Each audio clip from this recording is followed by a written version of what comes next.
Lietuviški Epsteino failai, aš sakyčiau, yra labiau, galbūt, reiškia, du sąrašai mane tokie, va, taip galvoju, Lietuvoje galėtų būti, reiškia, kurie domintų visuomenį. Galiu net pasakyti, jeigu kažkaip ruoštųsi eiti rinkimus, formulę sėkmės. Kompromatai absoliučiai egzistuoja. Tų švarių žaidimų yra daug, o žiniasklaida, matyt, sakau, čia 10-20 gal procentų, jeigu procentais parodo. 16-17 metais mes buvom svarstėm kažkaip tai ten nusipirkti ten ar vieną, ar pusę to bitkoino.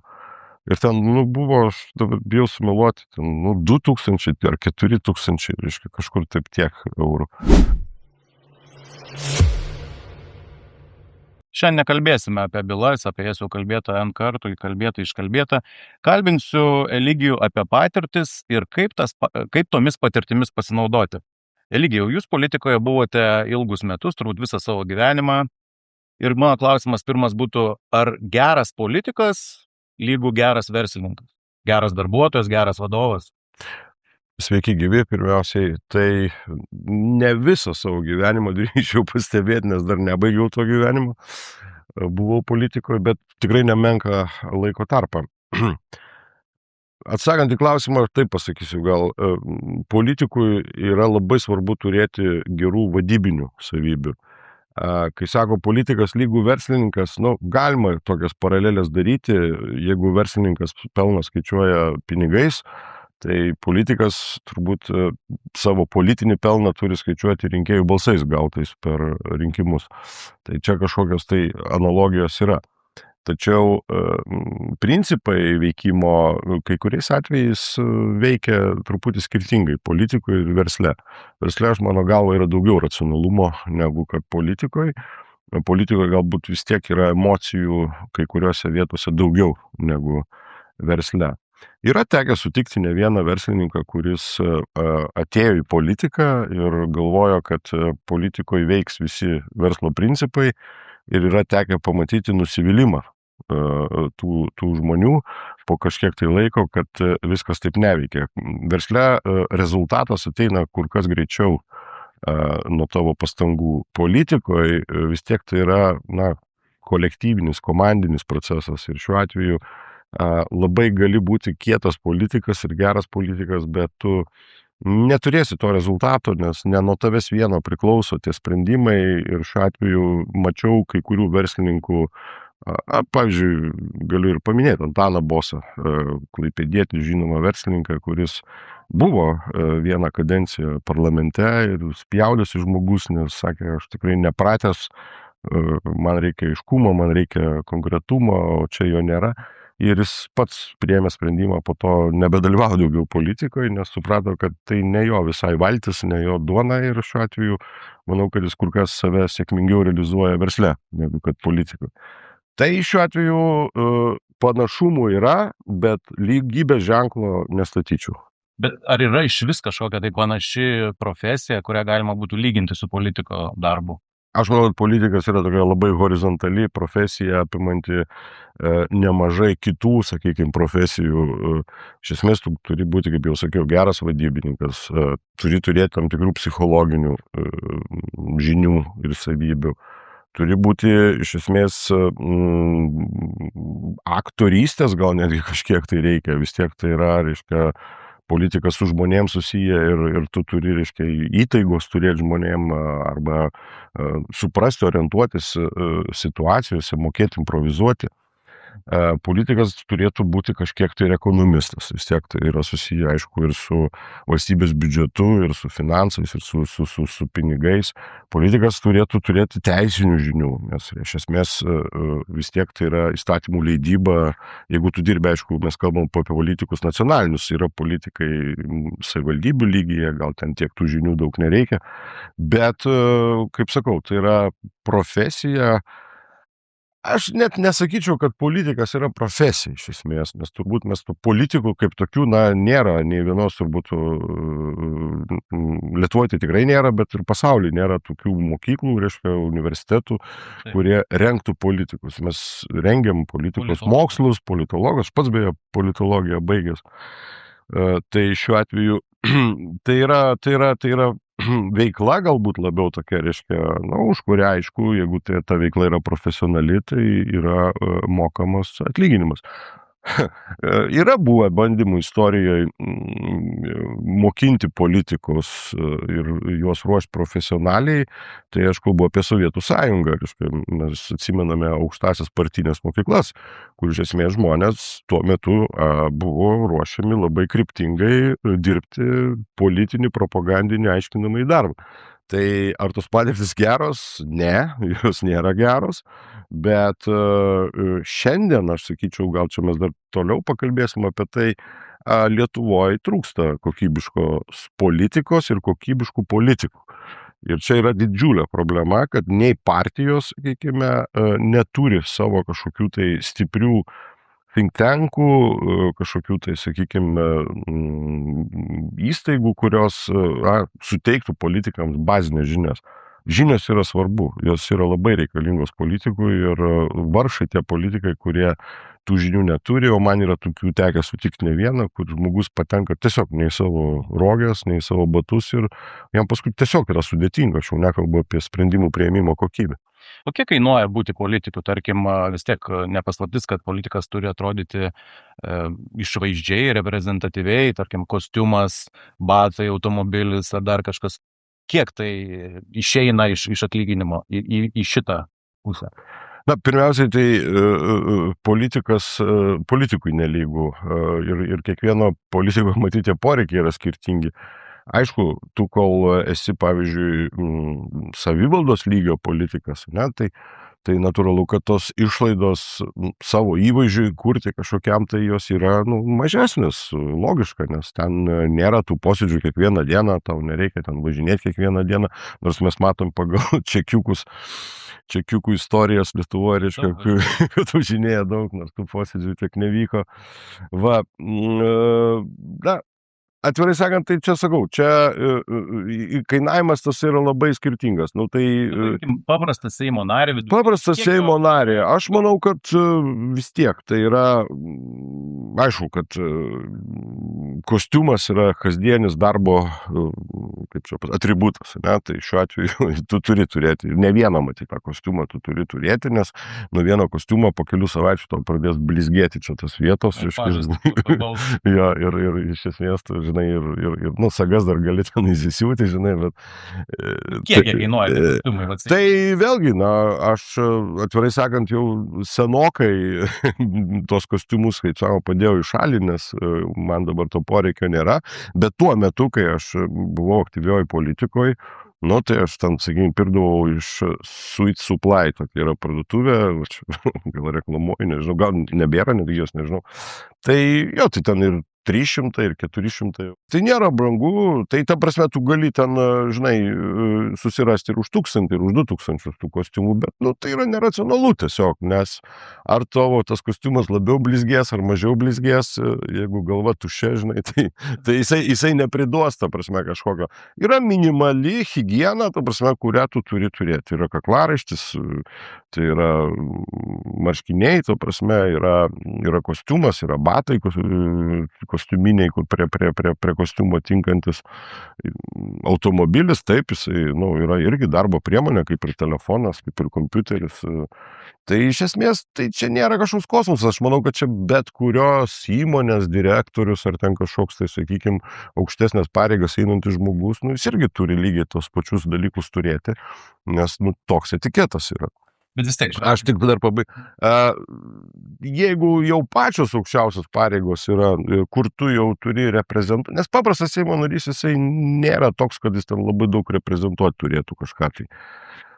Jeigu, aišku, tu esi ten ministras, esi Seimo pirmininkas, esi prezidentas, reiškia, esi premjeras, tai akivaizdu, kad tau tenai yra dar numatytos ir reprezentacinės pareigos, tai yra susitikti su užsienio svečiais, dalyvauti kažkokiuose aukštose konferencijose, reiškia, prezentuoti Lietuvą užsienyje, kažkur nuvažiavus, tai ten tos išlaidos natūraliai daugėja, bet ten yra, bent jau mano laikų, ministrai, premjerai, prezidentai turėjo vadinamą reprezentacinį fondą, iš kurio tu iš esmės gali kažkiek tai tas lėšų, nenaudodamas savo atlyginimo lėšų, nes jeigu taip jau labai, žiūrėti, kad tu, iš atlyginimo turbūt neužtektų ir atlyginimo tau, jeigu tu normaliai reprezentuoji, nes vis tiek tai yra ir apsikeitimas kažkokiais suvenyrais, reiškia, ir kažkokie vakarienė, sakykime, ir kažkokie važiavimai, išvykos.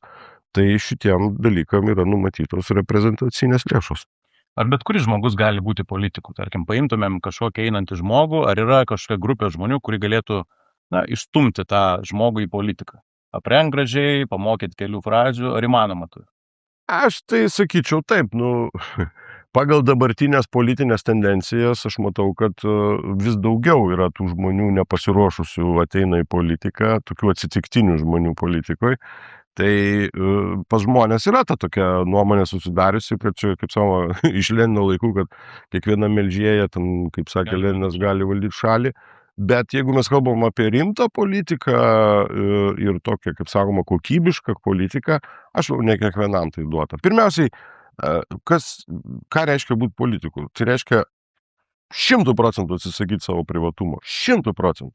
Nuo šiol, jeigu tu esi politikas, žinos, ką tu naktį, kur tu nakvojai, žinos, reiškia, su kuom tu, reiškia, nakvojai, žinos, ką tu perki parduotuvėje maisto, dediesi į krepšelį kokios prekes, nes aplinkui yra žmonės, jie mato, jie dalinasi šitą informaciją, stebi tave.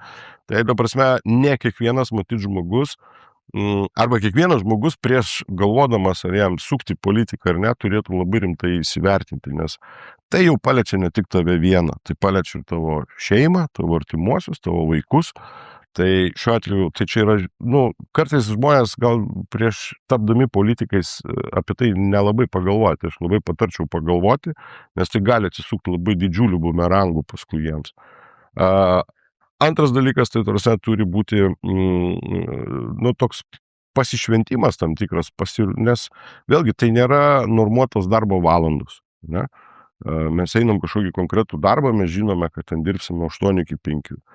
Politikui būnant, čia yra labai iš tikrųjų didelė erdvė su tom valandom, kadangi darbo laikas yra neribotas ir ten kaip konstitucijai numatyta, kad ir ten niekaip Seimas vis nesusitarė dėl savo, kad ten Seimo narys ir atostogų negali turėti ir ten jis visą laiką Seimo narių ir naktį prie šaldytuvą eidamas, jis ten irgi Seimo narys yra, žinai, ir ten baseinė plaukėdamas kokioje Egipte irgi Seimo narys.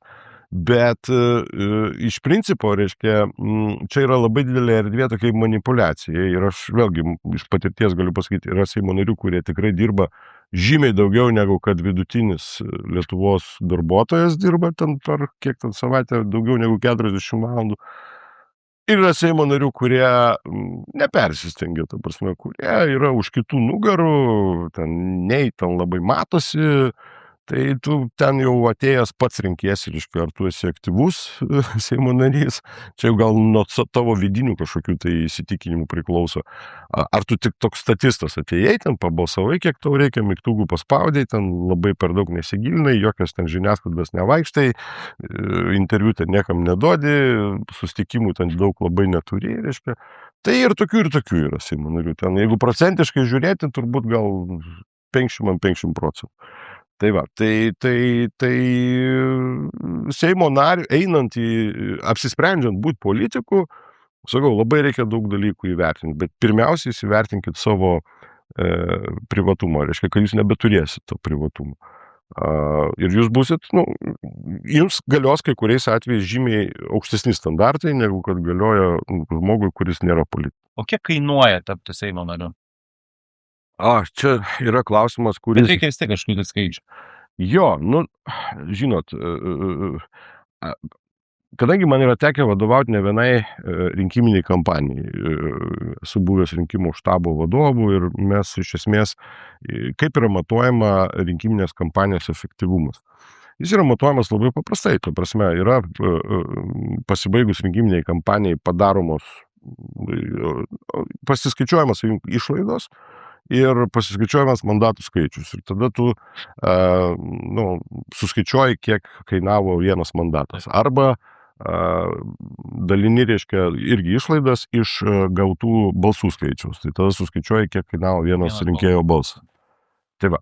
Tai jeigu kalbėti apie, yra buvę atveju, kada, reiškia, ir su 4 ir su 5 tūkstančiais eurų tampama yra Seimo narių, kada partijos, sakykime, išleido, na, ten 30-40 tūkstančių eurų išlaidų ir tai čia toks labai minimalus variantas ir, sakykime, praėjo ten 5 procentus barjerą ir iškart gavo 6-7 Seimo narius frakciją. Yra pavyzdžių, kada vienas mandatas gali kainuoti ir 100 tūkstančių eurų, jeigu partija labai daug, sakykime, milijoną išleido rinkimų kampanijai, o gavo 10 mandatų. Yra dar blogesnis scenarijus, kada išleido milijoną ir negavo nei vieno mandato. Tai čia reikia gal prisiminti istorijoje kažkaip, kad buvo, sakykime, tokių gal nesėkmingų rinkiminių kampanijų, aš dabar čia iš atminties taigi taip neprisiminsiu. Prisimena, lygiai vis tiek yra kažkas tai tokių, kur išleido baisiai daug, bet negavo mandatų. Na, man atrodo, kad, sakykime, aš skaičius negalėčiau pasakyti, bet, sakykime, darbo partijos paskutinis, sakykime, fiasko buvo, kur, nepateko, ne? Tai išlaidos vis tiek buvo jos. Tai vat, ir daugiau tų partijų, kurios, sakykime, aišku, čia mes galim dar kalbėti daugiau, kad ta pati Laisvės partija paskutiniai rinkimai, ne? Taip. Tai irgi, jiegi turėjo savo biudžetus, bet ne vienas nepateko. Mes čia dar galim kalbėti apie konkurenciją, ar jinai vienoda ar nevienoda. Politikai, mano supratimu, yra nevienoda ir Lietuvoje yra labai nueita blogo keliu, kad yra uždraustas juridinių asmenų finansavimas partijom, o leista yra tik tai, reiškia, fiziniam asmenim. Tai čia lygtai mes katučių plojam ir sakom, kaip mes čia dabar švariai gyvenam, sutvarkėm, reiškia, finansavimą politikų, niekas nebeima iš juridinių asmenų. Iš tikrųjų, turbūt tai netiesa yra, mano galva, aš taip manau, kad, reiškia, per fizinius asmenys kartais tie patys juridiniai asmenys remia. Ir čia normali praktika Amerikoje, vakarų Europos valstybėse juridiniai asmenys remia partijas, deklaruojamos tos paramos ir tada visuomenė įgauna instrumentą kontroliuoti, ar ta partija, kuri gavo iš konkrečios įmonės pinigus, nedirba tos partijos įmonės naudai. Lietuvoje šitą, reiškia, mes uždraudėm, bet fiziniai asmenys, reiškia, įnešinėja pinigus ir visiškai nebeaišku yra, reiškia, ar ten nėra už to fizinio asmens kažkoks tai juridinis asmo. Tai, žodžiu, ta sistema tikrai nepasidarė skaidresnė. Aš jau nekalbu apie tai, kad biudžetinės, reiškia, vienos partijos gauna iš biudžeto dabar pinigus, o kitos negauna, kurios nėra parlamente. Ir tom, kurios nėra parlamente, dabar patekti į parlamentą iš esmės yra tragedija. Nes jos iš juridinių asmenų negali gauti pinigų, iš biudžeto negauna, tai vienintelis kelias fiziniai asmenys, fiziniai asmenys tiek ir tamsiai.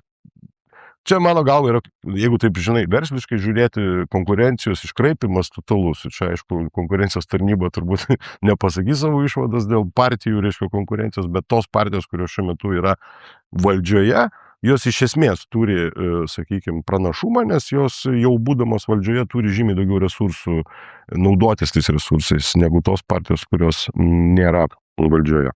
Jeigu dabar reikėtų patriukšmauti rinkimuose, kokią strategiją naudotumėt? Man yra patikę senai dalyvau tokiuose vienose mokymuose, berods Respublikonų institutas Amerikos, reiškia, darė mokymus apie rinkimų kampanijas Lietuvoje. Ir jie, reiškia, tokia labai, tokia mano galva teisinga taisyklė, sakė, jūs, kai darot rinkimų kampaniją, jūs nesistengite tikti 100% žmonių, nes jūs realiai greičiausiai neįtiksit nei vienam. Jūs išsirinkite labai aiškiai, kad jūsų targetas tikslas yra 10-15%, jūs patikite labai stipriai 10-15% žmonių ir tai bus labai geras rezultatas. Nepaisant to, kad gal 85%, reiškia, sakys, jūs čia nesąmonę šnekat ir mes čia už jūs nebalsuosim. Tai mano galva, reiškia, kad jeigu jau reikėtų patriukšmauti ir galvoti, kaip sakoma, apie tai, kaip patekti į parlamentą, tai va tokią strategiją reikėtų rinktis tą 15% žmonių, reiškia, lūkestį. Kitas dalykas, mano galva, kad dabar rinkimų kampanijos yra žiauriai blogos, baisios, pilkos ir čia mes patys vėl kalti esam, nes realiai esam tiek sureglamentavę visą rinkimų kampanijas kur žmonės, ir paskui, žinai, stebėmės, kodėl pas mus Lietuvoje, žinai, ateina ten 50% rinkėjų balsuoti. Va, Vengrijos pavyzdys rodo, žinai, ateina 75% ir padaro radikalius pokyčius. Pas mus 50. Taigi mes patys nuolatos paskutinius 10-15 metų spaudėm į rėmus tas partijas, vis uždrausdami, reiškia, visokias šou rinkiminius spalvas. Ten, jeigu plakatas, tai tik ten nustatyto dydžio. Rašiklio gink dieve negali padovanoti rinkėjų, nes čia bus jau papirkimas. Balionų ten kokių nors irgi negali, reiškia, vaikui teikti, nes čia bus... Tarsi, mano galva, mes esame antiek padarę dabar skurdžias tas rinkimų kampanijas, kad iš esmės jos praradusios yra prasmę. Ir dėl to ir aktyvumas mažėja. Ir tai aš laisvinčiau šitos dalykus ir tada tikimybė, kad partijos galėtų daugiau prikviesti žmonių į rinkimus.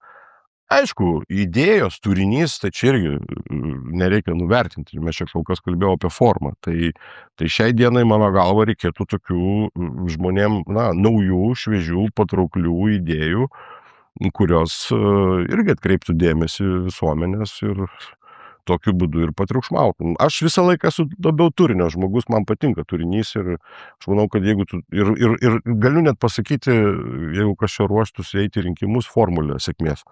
Tai sėkmės formulė yra, reiškia, gera idėja plus, aišku, efektyvus jos pateikimas. Išradingas pateikimas. Labai svarbu išradingumas politikoje yra, nes kai viskas yra taip nuobodu, banalu, tai netgi kartais ir ta gera idėja lieka kažkur neišgirsta. Ar jums yra tekę girdėti, net nebejoju, apie Epšteino failus esat girdėję, bet mano klausimas yra apie Lietuvą. Ar egzistuoja tokie žmonės pilkieji kardinolai? Čia, matote, Epšteino failai, tai aš galiu pasakyti vis tiek, tai yra toks vienas profilis tik tais, susijęs su seksualiniais nusikaltimais. Lietuviški Epšteino failai, aš sakyčiau, yra labiau, galbūt, reiškia, du sąrašai mane tokie, taip galvoju, Lietuvoje galėtų būti, reiškia, kurie domintų visuomenę. Tai vienas sąrašas yra iš senų laikų dar vis neatskleistas, kurie žmonės buvo ten KGB darbuotojai, bendradarbiai ir kurie ne. O antras sąrašas yra, apie kurį aš ir savo knygoje rašau, Baltas apykaklės prasegus, šveicariškas sąrašas, aš jį taip ten vadinu, reiškia, čia yra susijęs su 2016 metų šveicariškų bankų nutekėjusią informaciją apie Lietuvos piliečių laikytas sąskaitas Šveicarijos bankuose. Ir man teko labai aktyviai pasidomėti, nes kada įvyko tas, reiškia, skandalas nutekėjimo, tai ten vyko labai didelė banga, aukščiausio rango politikai atsistatydino Islandijos, reiškia, kiek atsimenu, premjeras atsistatydino dėl to, kad ten buvo arba jo šeimos, sakykime, sąskaitos identifikuotos. Tai ir tada Europos komisija nusprendė, kad jinai kiekvienai ES valstybei nacionaliniai išdalins, išsiųs tuos sąrašus, kad atitinkamos tarnybos galėtų patikrinti, reiškia, ar šitie žmonės teisėtai pajamas sukaupė, reiškia, ar turi kuo pagrysti jas ir taip toliau. Ir Lietuva taip pat gavo to sąrašą, bet visuomenė to sąrašo taip ir nesužinojo. Ir daug buvo spekulacijų apie tą sąrašą, bet man yra tekę girdėti, kad ten yra ir politikų, buvusių, ir esamų, ir aukštų teisėsaugos pareigūnų, ir iš tikrųjų verslininkų, verslininkai gal čia mažiau įdomus ir, ta prasme, ir teko ieškoti to sąrašo, susitikti su tuometiniu mokesčių inspekcijos vadovu, kur buvo pasakyta, kad jis šiuo metu yra finansinių nusikaltimų tyrimo tarnyboje ir yra vykdomi vertinimai. Ir po to kažkaip, aišku, pas mane prasidėjo mano bėdos, mano istorijos, o taip per tą 10 metų tas sąrašas kažkur taip ir išplaukė. Tai jis matyt kažkur yra. Tai šiuo atveju tai nėra tolygų Epšteino failams, bet aš manau, kad visuomenė turėtų teisę žinoti, bent jau, sakykime, tam tikrų žmonių, kurie užėmė viešasias pareigas įvairias, informaciją apie jų sąskaitų laikymo faktą. Ar prieiga prie slaptos informacijos yra kažkuom tai vertinga piniginė prasme? Ar galima ją paversti pinigais? Čia gal daugiau mitas yra. Man pačiam yra tekę daug metų dirbti su slapta informacija ir turėti, reiškia, visus tuos lygius ir ten dar yra gradacijos, riboto naudojimo, visiškai slaptai, visiškai slaptai. Tai pirmas dalykas, ta informacija, kaip čia pasakyti, jinai dažnai nebūna tokia labai tikslinė arba kažkokia labai konkreti susijusi, sakykime, su kažkokia viena ten įmonė, kad tu čia galėtum kažką tai prekiauti iš to, žinai. Tai būna dažniausiai susiję, aišku, su kažkokiais tai tendencijom, procesais ir taip toliau, tai analitinė galbūt daugiau informacija. Atvirai sakant, man vienas dalykas, tai čia visiškai nelegalu, jeigu tu šitaip nuspręstum daryti, reiškia, ir pradėti prekiauti, tu pažeidinėjai įstatymus ir čia turi už tai būti baudžiamas.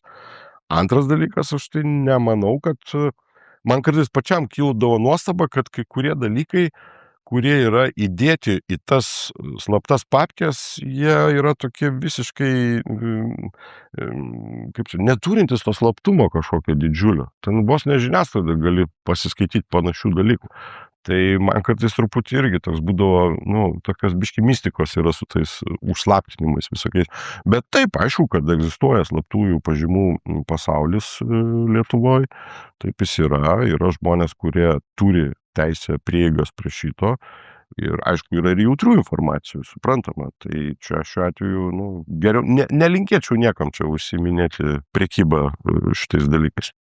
O kaip politikai susitvarko, tokius kitus pajamų šaltinius? Tarkim, Nancy Pelosi ar Donaldas Trumpas, ar ne, tokia vieša paslaptis, kad jie uždirba iš tos tokios, visuomenį neprieinamos informacijos. Nancy Pelosi, jeigu girdėjote tokią, tai, pati geriausia investuotoja pasaulyje. Jinai lenkia visus S&P, Nasdaq, ką tik tai nori. Tai jinai įtariama, ar ne, ir pats Donaldas Trumpas yra užsiminęs, kad, reikia uždrausti politikam prekiauti. Tai man labai įdomu, kaip Lietuvoje, ar politikai kažkokiu būdu susitvarko, investicijas kažkokias, ar ne, ar kažkokį tai darbą, kur, kaip nepaslaptis, paprastai gali žmogus pats vadovauti, tik tai perleisti, ar ne, tą vadovavimą fiktyviai kažkiam kitokiam direktoriui, ar ne? Taip. Kaip vyksta Lietuvoje? Vėl turbūt mes čia turim labai įvairių patirčių. Tai pirmas dalykas labai yra svarbus, iš kokių pozicijų žmogus į tą politiką ateina. Nes, tai nėra taip, kad čia visi ateina verslininkais būdami. Turbūt mažiausiai nedidelis kiekis žmonių, sakykime, iš verslo ateina į politiką. Kiti tiesiog žmonės ateina iš savivaldybių, iš švietimo sistemos, sveikatos apsaugos sistemos, dirbę kažkokį samdomą darbą, gaudami biudžetinį atlyginimą, tai turbūt čia apie tos žmonės mes ir nekalbam, nes kalbėkime apie tos, kurie versle buvę ir, sakykime, tą verslą bando persinešti politiką. Tai jeigu kalbėti apie šitą segmentą, mano galva, kad vėlgi mes turbūt turime tokių atvejų, paslėptų atvejų, kada čia reikia vėlgi labai atskirti, kad būnant parlamente, tarp 141 nario, vėl čia yra per daug kartais sureikšminama, kad čia tas Seimo narys kažkokius, tai ten gali labai didelius savo verslui sukurti kažkokias tai pridėtinės vertės. Man atrodo, kad čia labiau yra kalba, žinai, jeigu vykdomoji valdžioje, ministerijoje, jeigu ten yra kažkokia, tai sakykime, valstybiniai užsakymai, ne, kažkas tenai iš toliau, paplitęs labai pavyzdys, koks nors yra, pavyzdžiui, ten nusprendžiama yra, kad ten kažkokia, tai reikia naują vadovėlį išleisti, kaip pavyzdys. Tai aš kartą atsiranda, kas ten išleista vadovėlį ir taip toliau. Tai tokia pilkoji zona yra, ta prasme, lyg tai čia nieks nieko nepažeidžia, bet tam tikrą prasme, tai čia iš to turi kažkokios tai naudos to sprendimo priėmėjo artimieji. Tai šiuo atveju, man atrodo, kad šiai dienai pakankamai mes turim visgi neblogą kontrolę. Ta prasme, kad yra žiniasklaida pakankamai stipri, yra teisėsaugos institucijos, visuomeninės organizacijos, kurios iš esmės pakankamai stipriai kontroliuoja. Ir taip labai kažką primityviai užsidirbti tam verslininkui, sakykime, pasinaudojant savo politinę padėtį, yra labai sudėtinga iš tikrųjų. Aš manau, kad kurie verslininkai žymiai daugiau uždirba nebūdami politikoje, ta prasme, kai kuriais atvejais galbūt patekimas į politiką jį netgi ir suvaržyti gali. Jisai nebegali dalyvauti konkursuose valstybinėse, nes jeigu dalyvaus, tai čia kils iškart klausimų, kodėl tu čia tavo įmonė perleista kažkam tai dalyvauja kažkokiuose dideliuose pirkimuose ir taip toliau. Tai va čia šitie dalykai. Dėl akcijų, tai aš vėl savo pavyzdį galiu pasakyti. Aš vienu metu, reiškia, kokie 2007-2008 metai buvo, aš turėjau nusipirkęs, šeima mūsų turėjo nusipirkusi akcijų fondų vienetų ir mes tiesiog perleidom profesionaliems valdytojams, kurie išmano tą darbą, tas vienetus, ta prasme, jie rūpinosi ir šiuo atveju buvo visai neblogi tie investavimo rezultatai. Tai ten, kadangi iš esmės jie prekiavo pasauliniam akcijom, ta prasme, pasauliniai akcijų rinkoje, tai ten Lietuvos kažkokie sprendimai niekaip neįtakoja ir nesimatė. Todėl, kai mes kalbame apie Ameriką, mes turim biškai suprasti, ta prasme, kad koks yra Amerikos svoris pasaulinėje ekonomikoje ir kiek pasaulinė ekonomika yra įtakojama Amerikos sprendimų kažkokių, tai mes matom šiuo metu, ne, irgi va, su Iranu ir Hormūzo pusiasaliu ir sąsiauriu ir su kainomis, sakykime, ten žaliavos, naftos ir taip toliau. Tai Lietuva šitoje vietoje nėra čia kažkoks žaidėjas, tai čia yra labai lokalus dalykas. Tam tikrais atvejais tai gali būti kažkokie, sakykime, paspekuliavimai nedideli ten, na, tarkim, aš vėl kaip pavyzdį sakau, ten kokie nors, pavyzdžiui, artėja sprendimai dėl kokio Igničio ar ten dėl kažko tai, kurio dar gal plati visuomenė nežino, kažkas jau žino, kad bus taip, tai gali ten kažkokias nebandyti tada nusipirkti akcijas, arba parduoti. Bet aš čia kaip labai teoriškai kalbu, ta prasme, kad kitaip tariant, ta prasme, iš šito Lietuvos kažkaip tai čia politikai, būdami ten kažkokie apsukrus, ar sukčiai kokie nors, jie nelabai čia duos daug kažkokios tai naudos šitie dalykai. Kiek, na, vis tiek daugiau turbūt žinote tokių politikų, kurie turi savo finansų patarėjus. Ar tai yra normali mada, ar tai yra visiškai tabu, ar yra tokių politikų, kurie naudotųsi finansų patarėjų paslaugom? Nu, žinokit, man tai mano laiku, kai aš buvau politikoje, aš praktiškai tokių net neteko man matyti. Čia gal dabar yra, čia tie finansų patarėjai, tai aš suprantu, kad čia jie ką, jie turi savo prižiūri verslo aktyvus kažkokius, tai ar čia apie patarėjai, kurie... Investicijas, ar ne, jeigu jūs turit pinigų, norit kažkur investuoti, tai tarkim kreiptis į finansų patarėjų. Neturėčiau nieko kažką pasakyti, dabar bandau prisiminti ir neturiu nei vieno pavyzdžio tokio. Visi, jeigu savo finansai užsiema patys.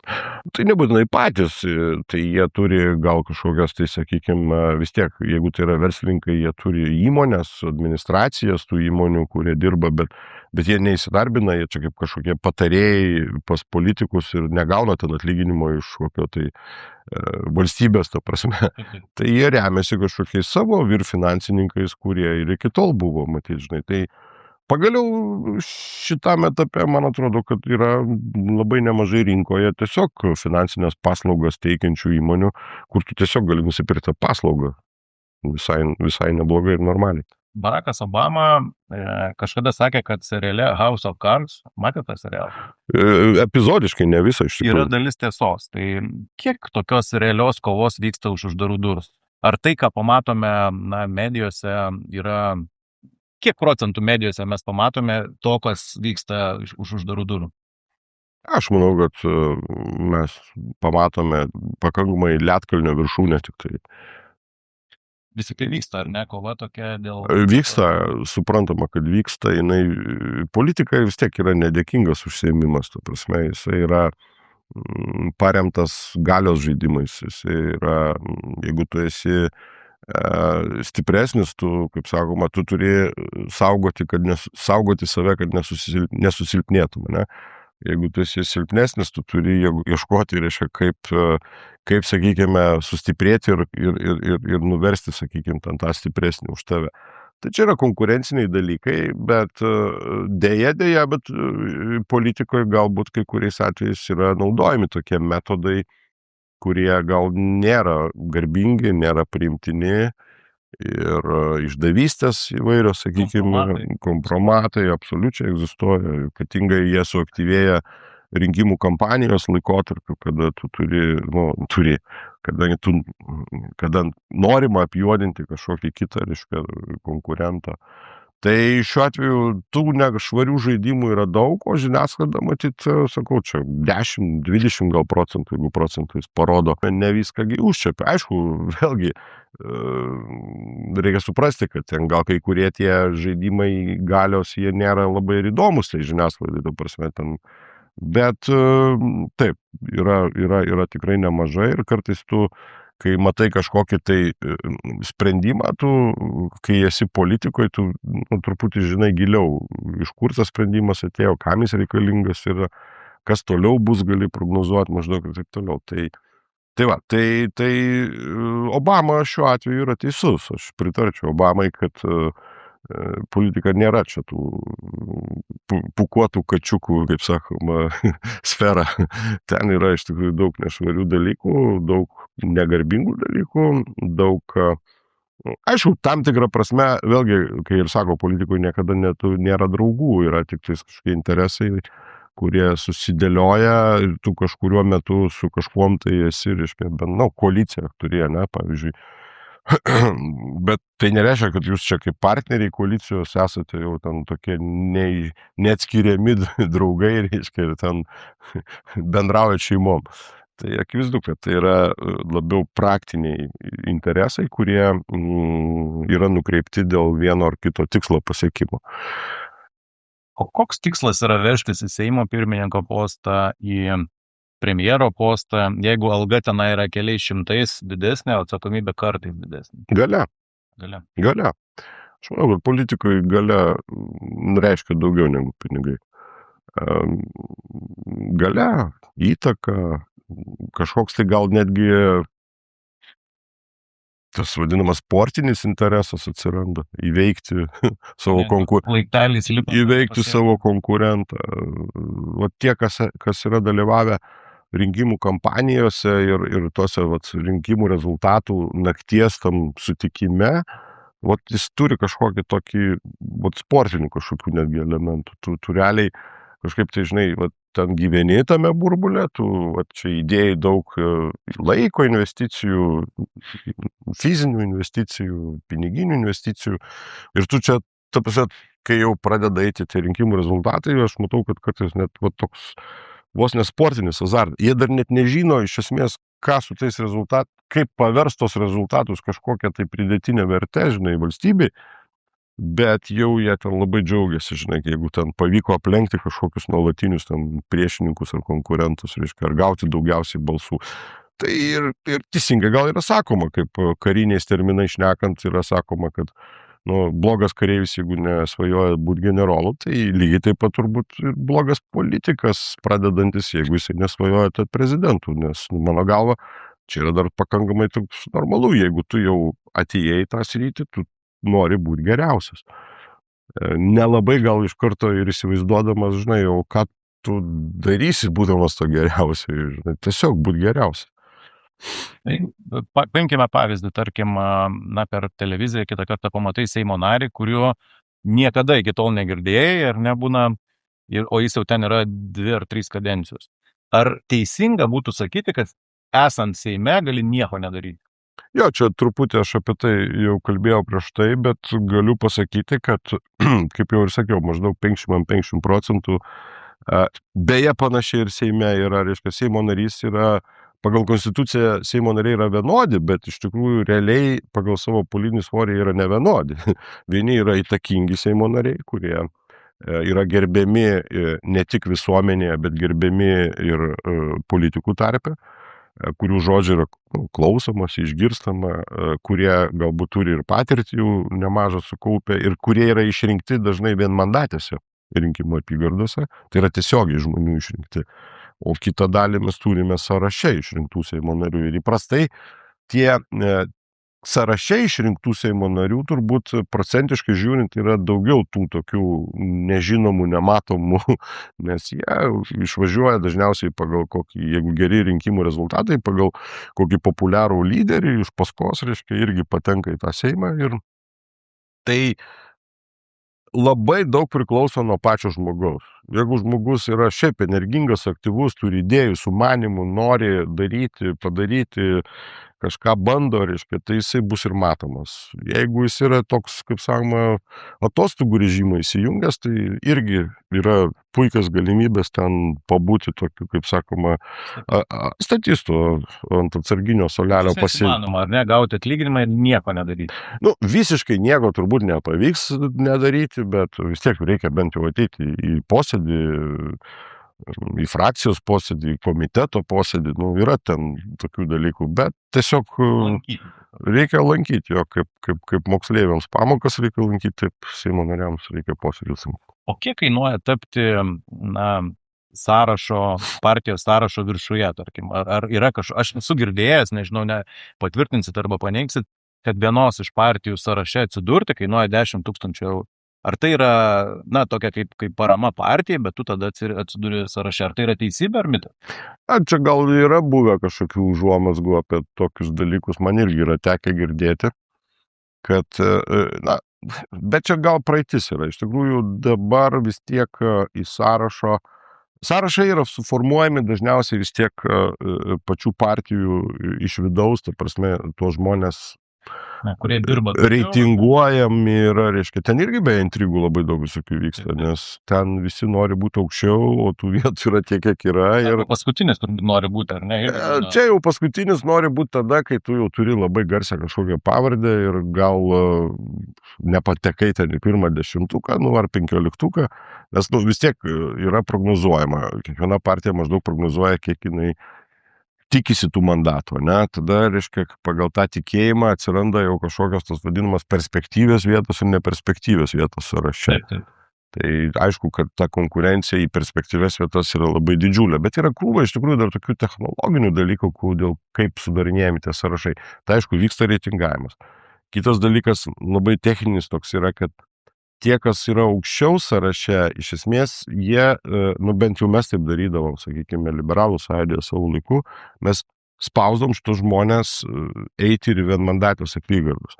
Nes labai didelė prabanga būti sąraše, tik sąraše, bet neiti vienmandatę apygardą, nes ėjimas tų žmonių vienmandatę apygardą dar generuoja irgi balsus papildomai. Tai ir sąrašą generuoja, ir tam personai tai. Tai yra tokių techninių vidaus virtuvės niuansų, bet kad mokėti taip nusipirkti vietą, tai iš esmės dabar nebe tie laikai, man atrodo, kad čia yra kitas dar dalykas, kad kai kurios partijos, kiek aš žinau, anksčiau nustatydavo galbūt tokius kriterijus, kad jeigu ten tu esi pirmam ten 15-tukė ar 20-tukė, kad tu kažkiek tai vis tiek ten kažkokią X sumą turi paskirti savo rinkimų kampanijai. Kad tu prisidėtum prie, nes yra partijos biudžetas rinkiminis, tai kur paskirstomas yra, sakykime, kažkokiai kampanijom vienmandatėse ir bendrai nacionaliniai rinkiminiai kampanijai. O kad kandidatas irgi dar prisidėtų kažkokią, rodydamas ir motivaciją tam tikrą. Tiek, kiek jis aišku gali pagal savo pajamą. Ar kriptovaliutos ir politikas dera viename sakinyje? Sunku man būtų sutalpinti šitos dalykus. Kai buvau aktyvioji politikoje, tai, sakykime, kriptovaliutų buvo tik pati pradžia, įsibėgėjimas. Tai šiuo atveju tai nėra matyt, kaip sakoma, kažkokia kaip čia, tos sąsajos sunku suprasti, kur jos gali atsirasti. Jos matyt gali atsirasti, kad tiesiog kai kurie politikai galbūt turi įsigiję tos kriptovaliutos tiesiog kaip turto rūšies. Gal kažkurie politikai, sakykime, dalyvauja, žaidžia su tom kriptovaliutom, kaip ten su kokiom akcijom ir taip toliau, bet kažkaip neįsispraudžia man į tą vieną sakinį politikas ir kriptovaliutos, ta prasme, nes reguliacinė ta aplinka vis tiek Lietuvoje, kriptovaliutų, Lietuva kažkaip savarankiškai nelabai čia sprendžia daug dalykų. Čia yra daugiau, reiškia, europinės lygio, reiškia, dalykai ir pasaulinio lygio. Tai aš sakyčiau, nedara. O koks jūsų asmeninis požiūris į bitkoiną? Tarkim, jūs vis tiek esat girdėję, neįmanoma negirdėti. Nu, aišku, kad esu taip. Bet vienu, dviem sakiniais bitkoinas, kas jūsų mintys iškart kyla, kokios asociacijos? Progresyvumas, pažanga, naujos galimybės, rizika, didelis, kaip sakoma, galimybės uždirbti, bet lygiai taip pat didelės galimybės pralošti. Tai aš tai žiūriu labai normaliai kaip į alternatyvą, vieną iš alternatyvų investuotojams.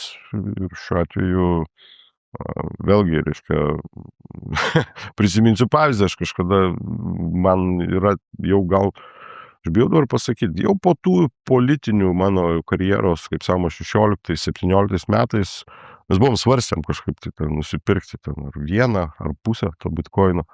Ir ten, buvo, aš dabar bijau sumeluoti, ten, 2000 ar 4000, reiškia, kažkur taip tiek eurų. Tai žinant, kad dabar bitkoinas kainuoja apie 60, kažkur svyruoja apie 60 000 maždaug eurų, tai...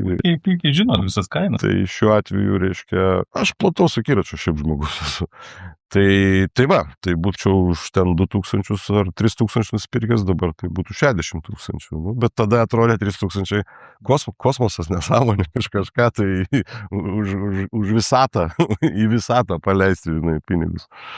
Kaip vyksta politiko rūpestis šilta vieta po kadencijos, būna neišrenka, tarkim, kitai kadencijai, ar yra tokių atvejų, kad, apsidraudžiant kažkur tai galima būtų susistatyti kažkokias tai, nežinau, figūrėlės, kad susiras šiltą vietą. Ar tai vyksta?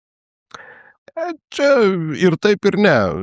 Vėlgi labai priklauso nuo konkrečių situacijų. Tokios taisyklės, aišku, kad ne. Nes vėlgi čia mes prisiminkim iš to, kad iš ko politikai iš kur ateinama į politiką. Jeigu tai ateinama iš verslo, tai dažniausiai tą patį kažkokį verslą ir grįžtame. Tai ten jiem kažkokios problemos ten tada susirasti šiltos vietos nėra.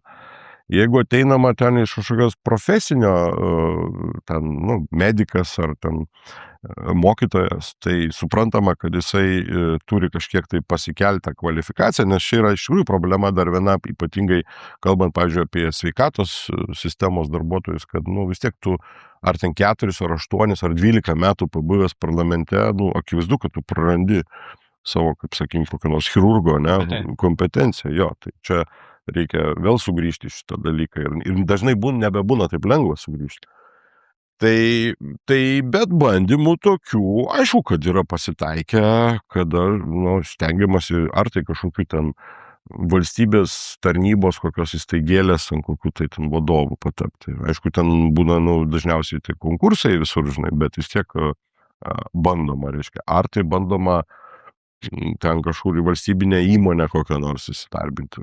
Tai tokių yra buvę atvejų, bet mes neturim labai daug čia tokių atvejų. Ta prasme, tai tos šiltos vietelės, sakoma, jos bet kokiu atveju anksčiau ir vėliau žiniasklaida išpakuoja tą saldainį, padaro tą šiltą vietelę nebelabai šiltą. Kitas dalykas, kad, man atrodo, dabar ir ta vadyba visa valstybės įmonių, įstaigų keičiasi. Jinai nebėra tokia, kaip sakoma, politinių užsakymų vykdymo stalas. Vis tiek vis daugiau ten atsiranda normalios, šiuolaikiškos, modernios vadybos ir kažkas, kad nuleis ten su parašiutu kažkokį tai ten nesėkmingą Seimo narį, kuris ten pavyko jam rinkimuose gerai pasirodyti. Tai tokių atvejų vis retėja ir tai yra labai gerai. O įsirašyti į CV, kad esi buvęs Seimo narys, yra privalumas ar trūkumas? O spręskit jūs patys, aš nežinau. Kaip jums atrodo, jeigu reiktų ieškoti buvusiam Seimo nariui darbo, ar įmonės bijotų tokio žmogaus, ar kaip tik norėtų tokio žmogaus? Aš tai galvoju, kad, aišku, priklauso nuo darbo, bet manau, kad tai dažnai atveju gali būti ir tam tikras minusas. Nes vis tiek yra versle, dažnu atveju verslas stengiasi būti apolitiškas ir verslo, sakykime, filosofija yra labai aiški, jisai orientuotas yra į pardavimus. Pardavimuose ten politikų nėra Tiesiog verslas priimdamas kažkokį, sakykime, žinomesnį žmogų, kuris yra užsiangažavęs ten kaip koks nors labai kairysis arba labai dešinysis, jis gali atstumti tam tikrą dalį klientų, tai čia šiuo atveju sakyčiau, kad daugiau yra viešos opinijos prasme tai yra daugiau minusas. Patirties kažkokios, jeigu tu, sakykime, ateini visai neblogai pabuvęs Seimo narių, reiškia, ir kokybiškų Seimo narių, ir tu, aišku, gali atnešti ir tam tikros patirties į tą įmonę, ryšių, išmanimo kažkokio krizinių situacijų valdymo ir taip toliau. Išleidote jau 3 savo knygos tiražą. Kiek iš to uždirbo? Aš pasakysiu labai šviesiai tiesiai, knyga pasirodė vasario 2 pusėje prieš pat knygų mugę, Baltas apykaklės prasegus. Beje, ši knyga ir šiuo metu yra dar parduodama, tai naudodamas progą aš pasakysiu, kad jeigu dar yra kas nenusipirkė ir nori šitą knygą paskaityti, tai mielai kviečiame ir geriausiai tai padaryti Masiulio knygos vienasžodis.lt platformoje, ten lengvai parsisiųsit šitą knygą. Tai su jūsų autografu? Ir jo, ten galima pasirinkti opciją, jeigu norit su autografo autorius, norit be autografo. Tai galiu pasakyti taip, kad šiuo metu, reiškia, yra dar visinai platinime ir knygų biznėje pasirodo toks yra įdomus dalykas. Tai pasakė, kad kiek investuoji, tai tu žinai iš karto, nes tu vis tiek turi mokėti, reiškia, knygos parengime, redaktoriui, parengimui spaudai, pačiai spaustuvei ir taip toliau. Visa tai yra, kaip sakoma, pinigai į priekį. Kada reikalinga grąža yra, tai šiuo atveju tu iš platformų, kurios prekiauja tavo knygomis, tai yra knygynų tinklai, ar tai, sakykime, internetinė knygynų parduotuvės, jos iš esmės pasidaro tokias sutartis, kad tu, reiškia, realiai pajamas už tas knygas gauni maždaug ten po 2 mėnesių, 3 mėnesių nuo pardavimų. Tai šiuo metu viskas yra procese. Tai aš tikiuosi, kad, kaip sakoma, tikrai tai atpirks investicijas. O kiek čia labai konkrečiai uždirbs, paklauskit mane birželio mėnesį. Lietuvos knygų versle, Lietuvos knygų rinka, nėra labai didelė. Tiesiog mes turim, gaila, bet mes turim ne tiek daug vartotojų, skaitytojų. Tai šiuo atveju galiu pasakyti taip, kad jau 5000 parduotų knygų Lietuvoje yra vadinamas bestselleris. 3000 parduotų knygų jau yra sėkminga knygos pardavimas. Tai čia tikrai pirmas dalykas neina kalba apie kažkokius 100 000 pelnus, net ne apie 50 000, sakykime, tai gali svyruoti. Jeigu tai yra labai sėkminga knyga, uždarbis ten gali svyruoti, sakykime, ten nuo 5000 iki 15, galbūt 20. Gerai, pareklamuokim jūsų knygą. Apie ką ta knyga yra? Knyga yra apie gyvenimą, apie mano gyvenimą. Tai yra patirtis mano asmeninės, tačiau jos, aš stengiausi rašyti jas taip, kad žmogui būtų įdomu skaityti. Kadangi vis tiek tas gyvenimas toks mano, kaip amerikietiški kalneliai, buvo ir labai aukštų pakilimų ir labai gilaus nusileidimo. Tai yra iš tikrųjų apie mano jaunystę Klaipėdoje, apie mano įsileimą į aktyviąją politiką, apie mano buvimą nacionalinėje politikoje, įdomesni momentai, užkulisiai, kaip priiminėjami sprendimai Seime, mano santykiai su prezidentais, su Dalia Grybauskaitė, su Rolandu Paksu, su Gitanu Nausėda, ten epizodas irgi yra. Tai šiuo atveju tai yra 2 žinutės tokios pagrindinės knygos. Pirma žinutė yra visgi kokia yra trapi riba pas žmogų tarp labai gerai ir labai blogai, kad tu labai gali greitai, kaip sakoma, iš labai aukštai nukristi labai žemai. Ir todėl reikia vertinti tai, ką tu šiandien turi, ir džiaugtis tuom, o nes galvoti kažką tai, apie ateitį dabar labai daug. Mylėkim ir branginkim tą, ką turim šiandien, nes ir to galim nebeturėti. O antra žinutė yra apie pabandymą truputį praskleisti užuolaidas arba prasekti apykaklės ir pasižiūrėti iš tikrųjų, taip labai paprastai, buitiškai, kaip vyksta Lietuvoj sprendimų priėmimas, galių, sakykime, kažkokie pasiskirstimai. Knyga beje yra lengvai parašyta, lengvų stiliumi, su jumoru, ta prasme, yra įvairių įdomių nuotykių mano patirčių ir komandiruotėse, Maskvoje, Kinijoje, Ukrainoje, Amerikoje. Tai ta prasme, kad ministro laikotarpis labai nemažai aprašytas, parodant, kokia yra ta ministro diena, reiškia, viena ministro diena aprašyta. Tai tiesiog, kas šiek tiek domitės politiką, tai yra, kiek žmonės dabar jau girdžiu atsiliepimus rašo, tai kad yra labai lengvai skaitoma knyga ir dėkoja žmonės, kad jinai atsirado. Ar galima teikti, kad tai yra tie, kaip kalbėjome, 80%, ko žiniasklaida neiškapsto? Tai yra toje knygoje, ne? O 20, kur yra vis...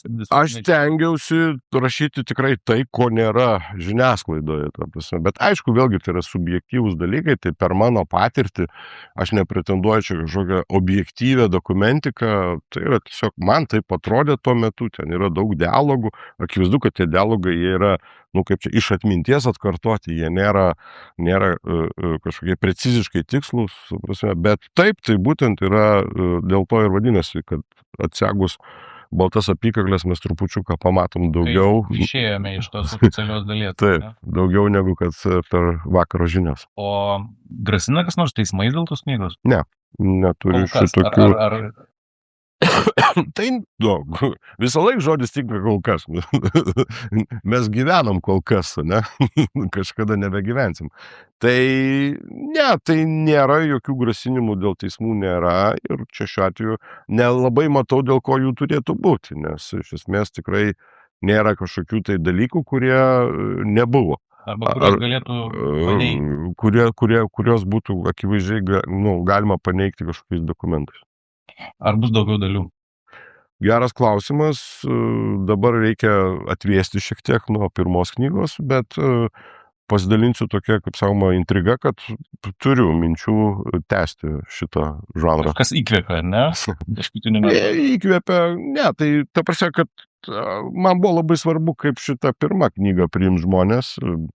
Tikrai džiaugiuosi, kad jinai rado savo skaitytojus ir knyga pradėjo savo gyvenimą, tai reiškia, kad aš ne veltui tą dariau ir galvoju, gal pabandysiu dar vieną knygą parašyti. Na ir paskutinis klausimas, kokie jūsų planai ateičiai? Tai planas labai paprastas. Pirmiausiai, tai prioritetas yra sąžiningai atlikti man paskirtą bausmę, tą, ką aš dabar ir darau. Iš tikrųjų, tai dar yra nemažai laiko tam skirta ir tikrai, kaip sakoma, turiu šitą padaryti. Šalia to, aišku, aš ir dabar vykdau veiklą, pagal individualią veiklą, dirbu, užsiemu komunikaciją, tekstų rengimų, turinio rengimų, socialiniams tinklams, žiniasklaidai. Tai turiu kažkiek tai irgi savo, kaip sakoma, vis tiek tu, netgi ir būdamas įkalinimo įstaigoje, tu dabar turi rūpintis, ir savim, ir savo šeima, ir, ta prasme, ir pasistengti uždirbti iš to. Tai rašysiu knygą, galbūt dar vieną, dirbsiu savo darbą, atliksiu bausmę, o po to bus gyvenimas parodys, ta prasme, planuoju, aišku, grįžti į Klaipėdą, mano namai Klaipėdoje šiuo metu yra, o kas čia bus toliau, bus matyti. Čia dažnai klausia, ar į politiką suksiu atgal, tai vėlgi noriu pasakyti, kad šiandien aš to klausimo savo neužduodu, nekankinu tiesiog savęs, atstojau nuo savęs šito klausimu, bet niekada nesakau ne iki galo, nes gal tai gyvenimas dar pasisuks, kad kažkokio tai vaidmenį pabūsiu, ar tai patarėjų, ar tai municipaliniai politikai, gal patirties yra, žinių yra, išmanimo yra, idėjų, svarbiausia idėjų yra, ką galima būtų pas mūsų visuomenį ir valstybį keisti. Kitaip tariant, nesu užsidaręs, kažkoks netapęs ten, kad niekas neįdomu. Aš ir toliau esu pakankamai aktyvus, domiuosi, ta prasme, kas vyksta aplinkui ir, sakoma, bus matyti.